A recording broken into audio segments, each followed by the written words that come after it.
I just got back from Santo Domingo in the Dominican Republic, the first ever European city in the Americas. At the heart of the city is the historic Zona Colonial.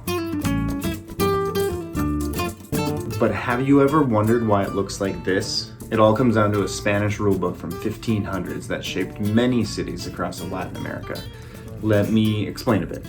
When the Spanish started colonizing, cities were essentially just popping up randomly, roads twisting all over the place, no structure.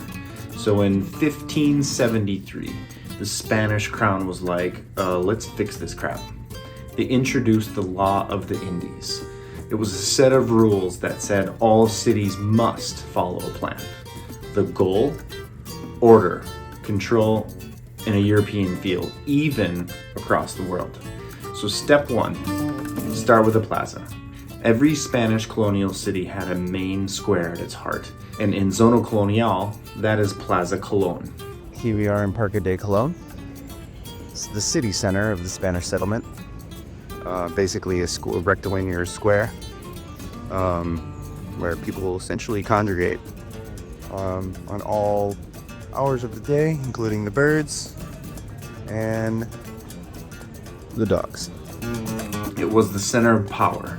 Church on one side, government buildings nearby, and everything else built around it. Today it's where all the weird shit happens, so definitely check it out. Next, the Spanish laid out a grid system. Streets were laid out like a chessboard, easy to navigate, easy to defend.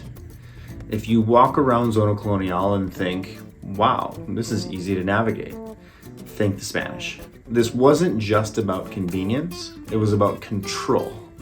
A grid made it easier to organize life, collect taxes, and defend against attacks. Plazas, parks, and most other buildings also follow this plan. What started as a strict colonial plan has now evolved into something alive, something with culture, something with insight.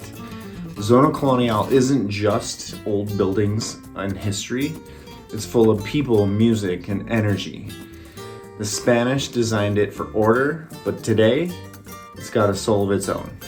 It's like chaos within the order. For example, a local tying one off midday at a street corner bodega, which I saw a lot of. So if you're visiting Santo Domingo, Zona Colonial is a must.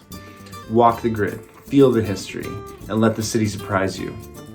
Drink a cheap beer on the street corner, get lost in the city, eat some mango, and definitely check out that baseball playing mime in Plaza Colón. If you want to see the best design in Santo Domingo, especially in Zona Colonial, below is a link to my carefully curated Google map. It shows you where to go in the neighborhood to see great design and has a comment about each spot. I essentially went around the whole city looking for great stuff and documented it in my Google map. It includes things like sculptures, coffee shops, restaurants, just a bunch of other places that I found.